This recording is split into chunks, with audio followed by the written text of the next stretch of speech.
ذهبت لينا لمقابلة خطيبها مارك بعد خطوبة دامت تقريبا 3 سنوات للحديث عن موعد الزفاف. لكن مارك بدأ يفرض شروطا صارمة، قائلا إنه أنفق كل ماله على شقة ولا يريد منها إلا أن تكون زوجة فقط، وأن تفكر في نفسها كربة منزل. وأخبرها أن والدته ستعيش معهم، وطلب منها ترك عملها لخدمتهم، وأن لا تخرج أو ترى الشارع، وأن تضحي بكل شيء من أجل راحته. لم تعجب لينا تصرفاته المتسلطة، فوضعت كأسها على الطاولة وقامت وغادرت، قائلة له قبل رحيلها إن عليه اعتبارهما منفصلين، وهنأته بالشقة وقالت له أن يستمتع بها مع والدته. ركضت لينا خارجا قبل أن يتمكن مارك من إيقافها، فطارده محاولا إجبارها على الاستمرار في الزواج. شعرت لينا بالذعر وقفزت في سيارة متوقفة أمامها. فور دخولها سكبت القهوة عن طريق الخطأ على شاب يجلس في المقعد الأمامي اسمه إيثان، وعندما نظر إلى وجهها شعر بالدهشة، فقد بدت له تماما مثل فتاة من أيام المدرسة كانت قد دافعت عنه وأنقذته من المتنمرين، وشعر في قلبه أنها تشبه حبه الأول. اعتذرت لينا بسرعة لإيثان، وأخبرته أنها مستعدة لدفع أي تعويض يريده عن الحادث، ثم توقفت للحظة غير مدركة ماذا تقول بعد ذلك. تغادر لينا المكان وتمشي بعيدا. في نهاية اليوم تتصل بصديقتها المقربة وتحكي لها كل ما حدث معها. تضحك صديقتها وتطلب منها ألا تقلق، وتقول لها إن الرجل الذي يرحل سيأتي بعده رجلان أفضل منه. تشعر لينا ببعض الراحة بعد هذا الحديث، لكن الحزن ما زال في قلبها. في نفس الوقت يتمكن مساعد إيثان من جمع كل المعلومات عن لينا. يكتشف أنها تعمل محاسبة في إحدى فروع شركة إيثان، لكن إيثان لم يزر هذا الفرع أبدا. كما يخبره أن هناك عشاء عمل مهم في تلك الليلة، وأن إيثان يجب أن يحضره بصفته رئيس الشركة. يوافق إيثان على الحضور دون أن يعرف أن هذا العشاء سيغير الكثير من الأمور. في عشاء العمل تصل امرأة جميلة اسمها ليلي، وينبهر الجميع بجمالها وأناقتها. نكتشف لاحقا أنها ابنة صديق مقرب للعائلة، ولهذا تحظى باهتمام خاص من الجميع. بعد ذلك تصل لينا أيضا إلى الحفل، وعندما ترى مارك هناك تغضب بشدة وتصرخ في وجهه، وتطالبه بإعادة القلادة التي سرقها منها، لأنها قلادة والدتها ولها قيمة كبيرة عندها. يعترف مارك بأنه يملك القلادة، لكنه يقول لها إنها لن تستعيدها إلا إذا وافقت على الزواج منه، وقبلت الحياة التي كان قد فرضها عليها من قبل. ترفض لينا كلامه بقوة، فيخرج مارك ورقة طويلة تحتوي على حساب مفصل بكل ما دفعه منذ اليوم الذي تعرفا فيه: المشروبات، الخروجات، الهدايا، وكل شيء دفع ثمنه خلال 3 سنوات من خطوبتهما. تشعر لينا بالألم والإهانة، وتدرك كم كان أنانيا وقاسيا. لا تستطيع تحمل الموقف، فتدير ظهرها وتركض خارج المكان. في الخارج كان المطر يهطل بغزارة. تركض لينا تحت المطر وهي تبكي بحرقة. فجأة يظهر إيثان خلفها ويمسك مظلة فوق رأسها ليحميها من المطر. تشعر لينا بالتوتر، وتخبره أنها لم تنسى بعد موضوع التعويض بسبب حادثة القهوة، وتطلب منه أن يسامحها الآن. يبتسم إيثان بهدوء ويقول لها إنه لا يساعدها بسبب أي تعويض، بل لأنه فقط يريد مساعدتها من قلبه. لاحقا تخرج لينا مع إيثان ومساعده، ويقضون وقتا هادئا يتحدثون فيه ويسترخون قليلا.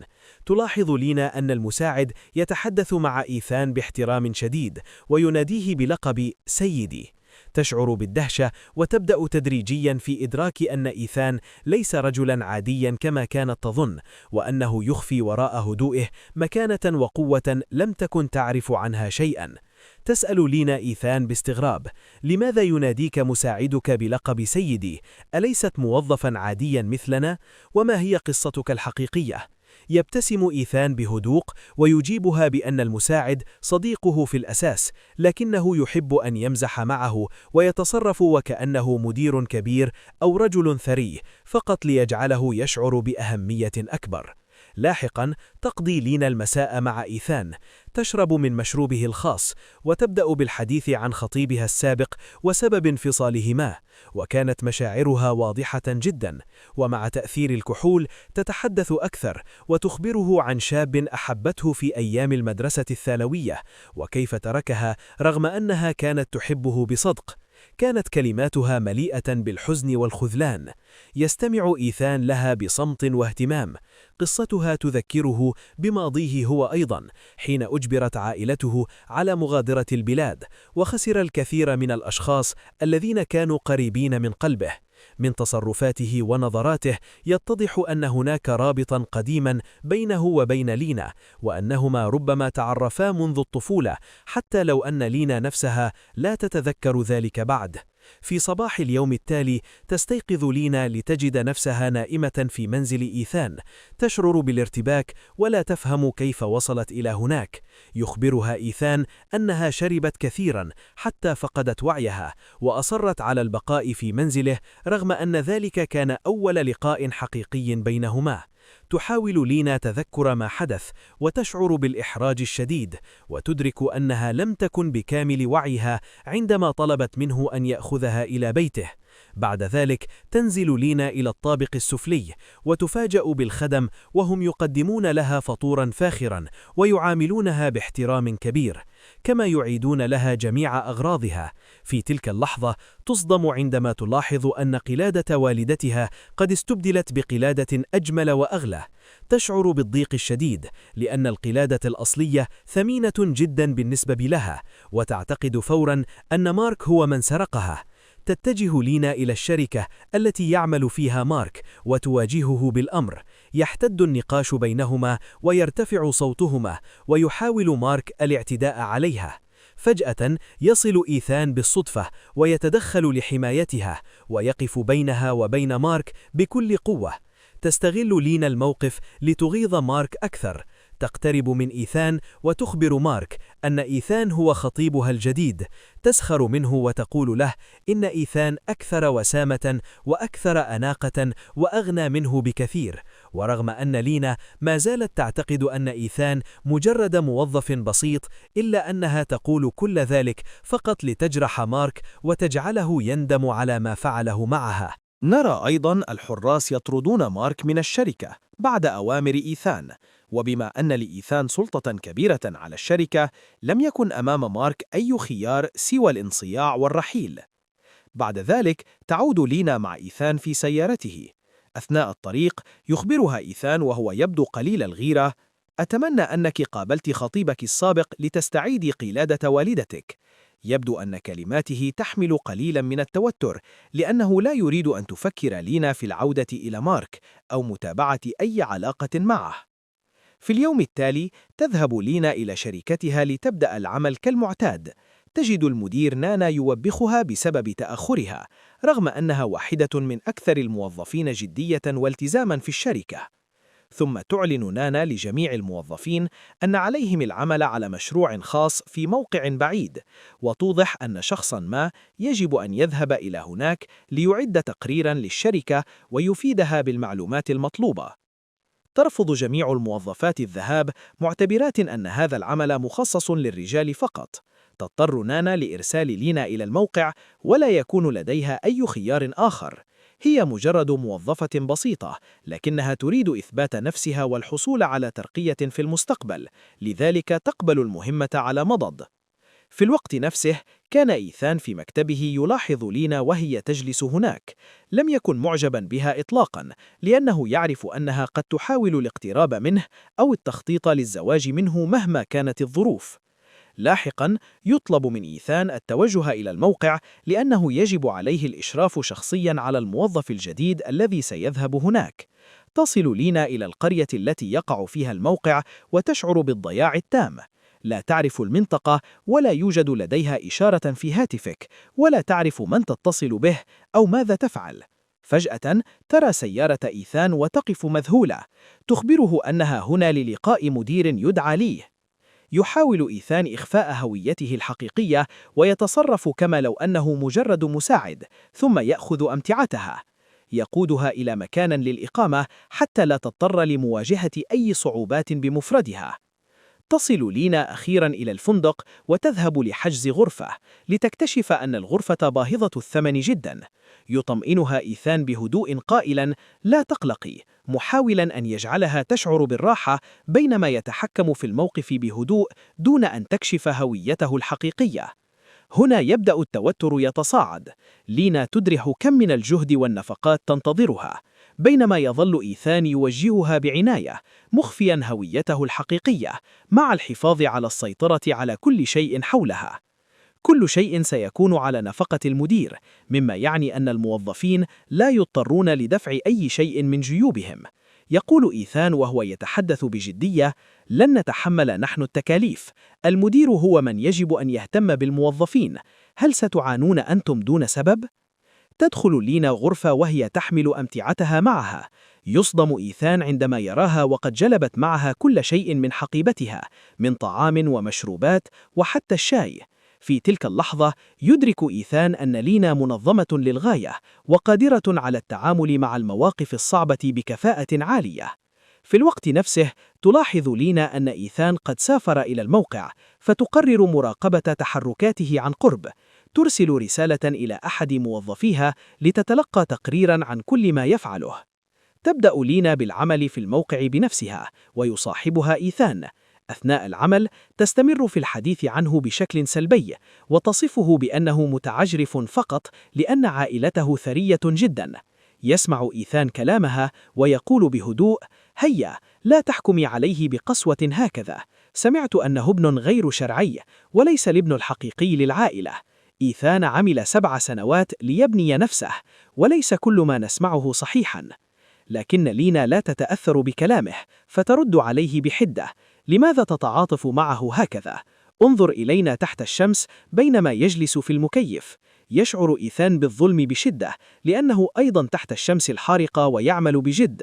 بعد فترة تسأله لينا بدهشة: كيف عرفت كل هذه المعلومات؟ يجيبها إيثان بابتسامة بسيطة: أنا مجرد مقاول بسيط في شركة السيد لي، العمال فقط يثرثرون، وأنا أسمع كل شيء أثناء العمل، ليس لدينا وقت للدردشة، الأخبار تصلنا أثناء تنفيذنا للمهام. فجأة تغمى على لينا، يهرع إيثان بسرعة ويحملها إلى الطبيب، ليكتشف أنها تعاني من حالة شديدة من ضربة الشمس. يخبره الطبيب أنه يجب أن يعتني بها ويطبق الكمادات بنفسه، لأنه المسؤول الأول عن صحتها في هذه اللحظة. اضطر إيثان إلى تطبيق الكمادات على لينا والعناية بها بعناية شديدة حتى تعافت تماما. في اليوم التالي استيقظت لينا وشكرت إيثان على اعتنائه بها، واعتذرت له عن إزعاجه أثناء عمله، لأنها تعلم أن دوره كمقاول يتطلب جهدا كبيرا كما أخبرها من قبل. طلبت لينا من إيثان مساعدتها في بعض الوثائق التي كانت بحاجة لإكمالها من أجل الترقية في الشركة. قضى إيثان الليل كله يساعدها في إنهاء أعمالها، وكان صبورا جدا ويحرص على أن تنجز كل شيء بشكل صحيح. في اليوم التالي اتصل مساعد إيثان به وأخبره بوجود مشكلة كبيرة في الموقع. كان العمال يتشاجرون بسبب الخسائر التي تكبدوها، ويطالبون بتعويض من مدير الموقع، مما تسبب في فوضى كبيرة. في الوقت نفسه وصل مارك خطيب لينا السابق إلى الموقع، لأنه كان لديه عمل هناك، وعندما رآه أهل القرية ظنوا خطأ أنه مدير الموقع وهاجموه وضربوه. بعد فترة قصيرة وصل إيثان ولينا إلى الموقع، ووجد مارك يتعرض للضرب من قبل السكان. شجع إيثان أهل القرية على التوقف، وشرحوا له أنهم ظنوا أن مارك هو مدير الموقع، ولهذا السبب هاجموه. بدأ إيثان منزعجا جدا من مارك، لكنه حاول السيطرة على الموقف بهدوء. بينما كانا يتجولان في الموقع وجدا أرنبا صغيرا مصابا في إحدى ساقيه. شعرت لينا بالشفقة تجاهه وحملته بين يديها. اقترح إيثان: دعينا نأخذه إلى المستشفى هنا ونعالجه. أسرع إيثان إلى المستشفى وتمكن من تقديم العلاج للأرنب ومساعدته، لكن عندما دخل المستشفى وجد مجموعة من الفتيات مجتمعات حوله يتحدثن معه. أدركت لينا أن الفتيات يعرفن إيثان مسبقا، ما جعلها تشعر بالغيرة. بدأت تتجادل معه قليلا، ثم غادرت المكان وهي غاضبة وتمشي بعيدا. في هذه الأثناء حاول مارك مواجهة إيثان، لأنه كان غاضبا جدا على أنه أخبر أهل القرية أن مارك هو مدير الموقع، مما أدى إلى ضربه. لم يكن لدى مارك أي فكرة أن إيثان هو المسؤول الحقيقي عن الشركة بأكملها، وأنه من يتحكم بكل شيء في النهاية. مع نهاية اليوم عادت لينا إلى الفندق، واتصلت بصديقتها المقربة وروت لها كل ما حدث مع إيثان وما حصل في الموقع. طمأنتها صديقتها وقالت لها بابتسامة: لا تقلقي يا فتاة، على العكس هو شخص ذو خبرة وسيستطيع الاهتمام بك وحبك بالطريقة الصحيحة. شعرت لينا ببعض الراحة بعد سماع هذه الكلمات، لكنها ما زادت قلقة قليلا بسبب الموقف. في الوقت نفسه عاد إيثان إلى الفندق ولاحظ أن لينا منزعجة منه. ابتسم لها وقال: أرى غيرة عيونك، ولا تقلقي، تلك الممرضة التي رأيتها قبل قليل لم تفعل سوى أن سلمت علي مرة واحدة فقط، لا شيء يدعو للقلق. حاول تهدئتها ومواساتها، وشعرت لينا بالسعادة لأنه لاحظ شعورها بالغيرة. في اليوم التالي وصل مارك إلى الشركة، وبمجرد دخوله وبخه مديره وطلب منه التركيز على المشروع الذي سيشرف عليه. في نفس الوقت وجدت لينا مديرتها تنتقدها لأنها بحاجة لإكمال المشروع دون أي خسائر. أجابت لينا بثقة أنها أنجزت جميع مهامها وستسلم العمل قريبا، لكنها لم تكن تعلم أن مارك يخطط للإيقاع بها. لاحقا كانت لينا تلعب مع الأرنب الصغير المصاب الذي أنقذه، وفي هذه الأثناء استغل مارك الموقف فتوجه إلى جهاز لابتوب لينا ونسخ كل البيانات على فلاشة، ثم حذف الملفات بالكامل من جهازها. في اليوم التالي عادت لينا إلى الشركة وهي واثقة أنها جمعت جميع المعلومات عن الموقع، لكنها شعرت بالصدمة عندما فتحت جهازها لتجد كل شيء محذوف. وبختها مديرتها وقالت لها إنها كانت مهملة في الموقع، وأعطتها مهلة 3 أيام لإعادة إعداد كل التقارير والبيانات المفقودة. عملت لينا حتى وقت متأخر من الليل تحاول استرجاع البيانات وتذكر كل شيء لتعيد كتابة التقرير، وعندما أنهت يومها غادرت المكتب وهي منهكة تماما، والدموع تمتلئ عيونها بسبب الضغوط والظلم الذي شعرت به. في الخارج كان إيثان ينتظرها وهو يحمل مظلة ليحميها من المطر. هدأها وقال لها بصوت مطمئن: لا تقلقي، كل شيء سيتم حله. شعرت لينا ببعض الراحة وعادت معه إلى منزله. أخبرته: إنك ساعدتني في التقرير، لذلك لم أكذب. بعد اختفاء بعض الملفات المهمة، طمأن إيثان تشين قائلا: لا تقلقي، لدي نسخة احتياطية لأننا عملنا عليها معا، وسأتحقق من كاميرات المراقبة لمعرفة من الذي دخل جهازك وحذف الملفات. بحلول نهاية اليوم اكتشف إيثان أن مارك هو من سرق ملفات لينا، رغم أن دوافعه لم تكن واضحة بعد. قرر إيثان عدم إخبار تشين فورا حتى يتمكن من كشف الحقيقة كاملة. تشين شعرت بسعادة كبيرة لاستعادة القلادة الخاصة بوالدتها، والتي كانت تحمل ذكرى ثمينة لها. دهشت وسألت إيثان كيف تمكن من استعادتها، فأجاب بابتسامة هادئة: لم يكن الأمر معقدا، دفعت لمارك فقط لإعادتها لك. لاحقا أخبرت تشين إيثان أن مدير شركتها السيد لي سيزور فرعهم بعد يومين، وده جعل إيثان مندهشا لأنه لم يكن يعلم شيئا عن إدارة الشركة، وهو في الواقع مالكها الحقيقي. في المنزل حاول إيثان مساعدة تشين على الاسترخاء بعد يوم طويل، لكن حدث موقف طريف عندما أصابته قدمها عن طريق الخطأ أثناء اللعب، مما جعل تشين تشعر بالإحراج وتحاول الاعتذار بسرعة. في اليوم التالي ذهبت تشين إلى الشركة لتسليم تقريرها، لكنها اكتشفت أن مديرتها نانا وموظفة أخرى سو حصلتا على الترقية بدلا منها بعد سرقة جهودها. شعرت بالغضب والظلم وواجهت نانا التي ردت ببرود شديد وأمرت بنقل عملها إلى وظيفة أدنى وهددت بطردها إن اعترضت. مارك كان سعيدا بما حدث، بينما تشين شعرت بالإحباط الشديد وقررت التسلح بالأدلة والتقاط صور وفيديوهات تثبت فساد نانا وسو والمدير وي. خلال محاولتها واجهتها حراس الأمن وحاولوا الإمساك بها، لكن مساعد إيثان ومساعده تدخلوا لإنقاذها، ليكتشف المدير وي أن إيثان ليس موظفا عاديا بل مالك الشركة. في الوقت نفسه حاول مارك ووالدته الهروب بعد خطة فينغ لاختطاف تشين، لكن مساعد إيثان أوقفهم في الوقت المناسب، مما أنقذ تشين. لاحقا تعرض إيثان للإصابة أثناء محاولته إنقاذ تشين من هجوم المدير وي ونانا، وتم نقله إلى المستشفى في حالة حرجة، وغمرته مشاعر القلق والخوف الشديد حتى أغمي عليها من شدة الصدمة. خلال الأزمة ظهرت الحقيقة كاملة. لي التي كان يزعم أن إيثان مخطوب لها ليست مجرد فتاة غنية بل رئيسة عصابة، وكانت وراء غيبوبة إيثان بالتعاون مع فينغ ونانا وسو. تشين بقيت بجانب إيثان طوال فترة غيبوبته، تتذكر كل اللحظات التي جمعتها به وتدعو الله لشفائه. بعد استيقاظه بدأت رحلة التعافي مع دعم وتشجيع تشين. كشف لها إيثان عن مدى امتنانه وحبه لها، وبدأت علاقتهما تتطور تدريجياً. في نهاية القصة تم الكشف عن فساد نانا وسو والمدير وي، وحصلت تشين على الترقية المستحقة، بينما تم توقيف المخططين.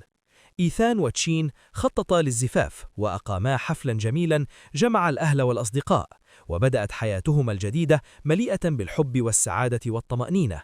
وهكذا نصل إلى نهاية قصة اليوم، مليئة بالإثارة، المؤامرات، الانتصار على الظلم، ونهاية سعيدة للعشاق الأوفياء.